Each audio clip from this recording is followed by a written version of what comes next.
Madame, Monsieur, bonsoir. Très heureux de vous retrouver. Soyez les bienvenus dans cette nouvelle page d'information sur la première. Le poulpe protégé par un arrêté préfectoral depuis le début du mois. Une pêche interdite pendant 2 mois et demi. Nous sommes allés rencontrer dans le sud de l'île une zone où sa pêche est tout comme traditionnelle. Réaction des principaux concernés dans ce journal. Nous parlerons également de cette sensibilisation de l'association Unono Namsada Chikoni ce samedi, une mobilisation destinée à recueillir du matériel médical, l'objectif étant de l'offrir à l'île voisine de Madagascar dans des zones de désert médical. Et puis nous reviendrons sur l'expérience vécue par ces stagiaires de BP Djeps qui reviennent d'un voyage Erasmus en Roumanie. Sur place, 24 animateurs ont été accueillis par une association spécialisée dans l'éducation populaire durant 2 semaines. Une riche expérience professionnelle dont ils nous feront part dans cette édition. Mais tout d'abord, ces images de l'abattoir en petite terre avec cette grosse frayeur suite aux intempéries de ce matin. Un garçon de 7 ans a été emporté par les eaux de pluie dans un caniveau du quartier Mangamagari de l'abattoir avec son frère. Il rentrait chez eux et c'est son frère aîné qui a donné l'alerte. Rapidement sur place, les forces de l'ordre et les riverains ont entamé les recherches en sondant le caniveau submergé. Et après 45 minutes de recherche, le petit a été retrouvé chez lui. Il avait réussi à s'extraire seul du caniveau avant de retourner à sa maison. Il a été pris en charge par les secours. À noter que le département est placé en vigilance jaune, forte pluie et orage depuis ce matin 10h30. Météo France demande à la population d'être prudente dans ses déplacements et de ne les effectuer qu'en cas de nécessité. Il est aussi demandé aux familles de tenir les enfants à distance des caniveaux, ravines et rivières qui peuvent à tout moment déborder. Nous l'avons évoqué cette semaine, depuis le 1er avril et jusqu'au 15 juin, la pêche au poulpe est interdite sur le territoire. Si au sein de la population, cette mesure ne fait pas que des heureux, elle s'avère nécessaire. Nous sommes rendus dans le sud de l'île aujourd'hui pour recueillir quelques réactions. Le sud, où d'ailleurs le poulpe est très prisé par les habitants. Le reportage est signé Jaïdi Maolida. Nous sommes à Bambo-Ouest, dans la commune de Weni. Ici, le poulpe fait partie du quotidien des habitants et après l'arrêté préfectoral interdisant sa pêche, la population ne cache pas son incompréhension. Le préfet a sorti cet arrêté sans nous prévenir, nous les habitants. Pourquoi prend-il de telles décisions sans même nous consulter ? Ça me dérange parce que j'adore le poulpe. Je le fais de toutes les manières différentes. J'espère vraiment que je vais tenir le coup et ne pas céder à la tentation. Une mesure décriée mais nécessaire pour Karani. En effet, cette interdiction laissera le temps au poulpe de bien se reproduire par la suite. Il faut savoir que le poulpe, c'est une espèce qui grandit vite.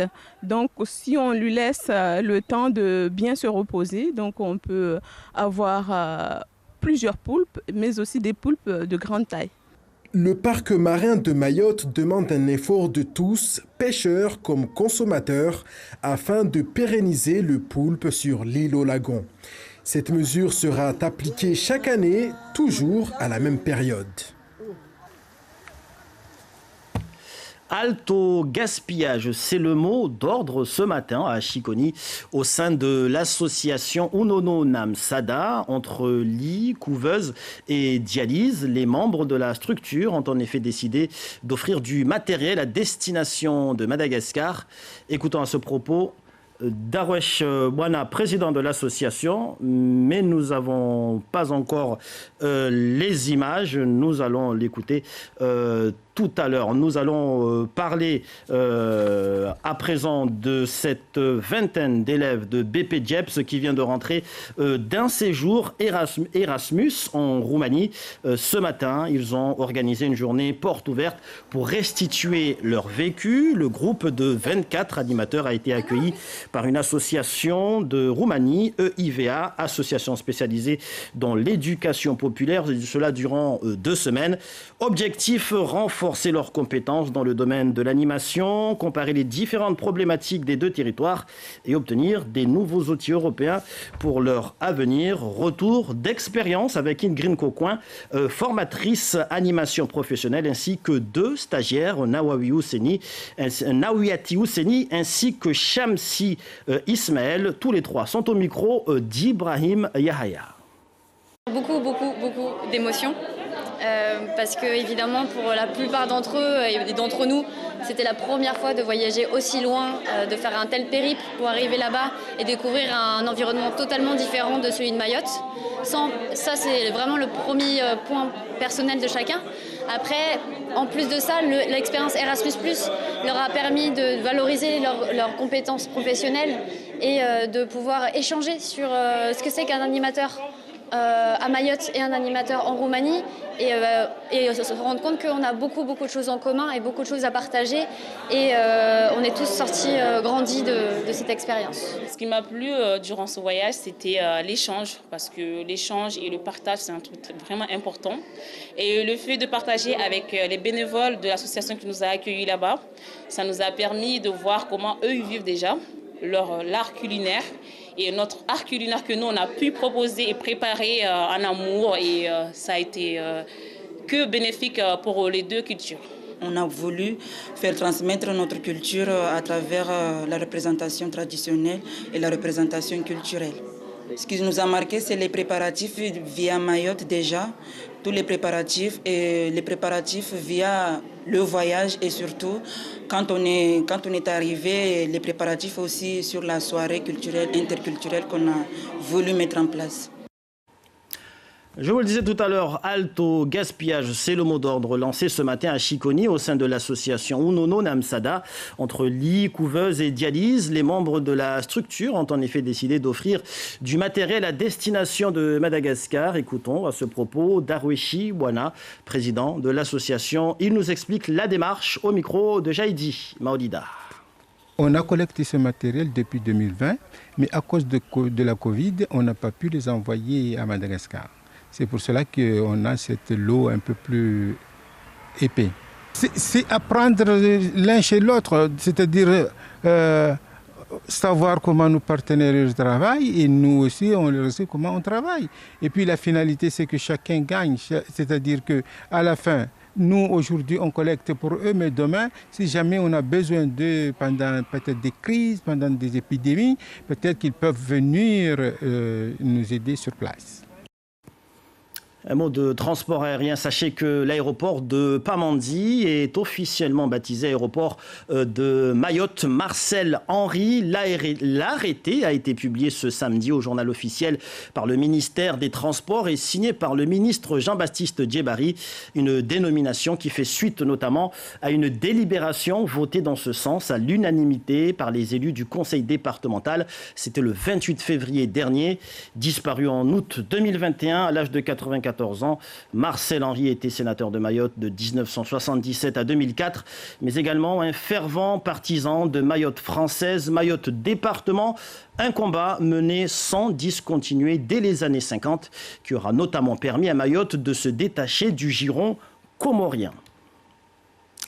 La politique J-1 avant le premier tour de l'élection présidentielle qui aura lieu donc demain, dimanche 10 avril. Les différents bureaux de vote de Mayotte vont ouvrir à 8h pour se fermer à 19h. Nous vous proposons ce soir de revenir sur le fonctionnement de cette élection ainsi que sur le rôle du président de la République pour mieux aborder ce scrutin important. Décryptage avec Laurence Théatin. Dans la République française, l'élection présidentielle est une élection au suffrage universel direct depuis la révision constitutionnelle de 1962. Ce sont les électeurs français majeurs qui élisent le président de la République lors d'un scrutin majoritaire uninominal à 2 tours. Uninominal car on vote pour un candidat. Il faut obtenir la majorité absolue pour être élu. Si à l'issue du premier tour, aucun candidat n'est élu, un second tour est organisé entre les 2 candidats arrivés en tête 2 semaines plus tard. Alors, qui peut être candidat ? Toute personne de nationalité française de plus de 18 ans, inscrite sur les listes électorales et qui jouit de ses droits civils et politiques. Chaque candidat doit être parrainé et obtenir 500 signatures d'élus, parlementaires, maires, élus territoriaux d'au moins 30 départements ou collectivités, y compris d'outre-mer.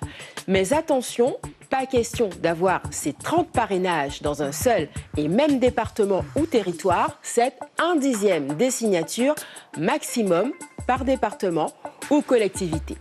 Une fois les parrainages validés par le Conseil constitutionnel, les candidats doivent fournir une déclaration de patrimoine, une déclaration d'intérêt et d'activité et s'engager, en cas d'élection, à déposer une seconde déclaration de patrimoine en fin de mandat.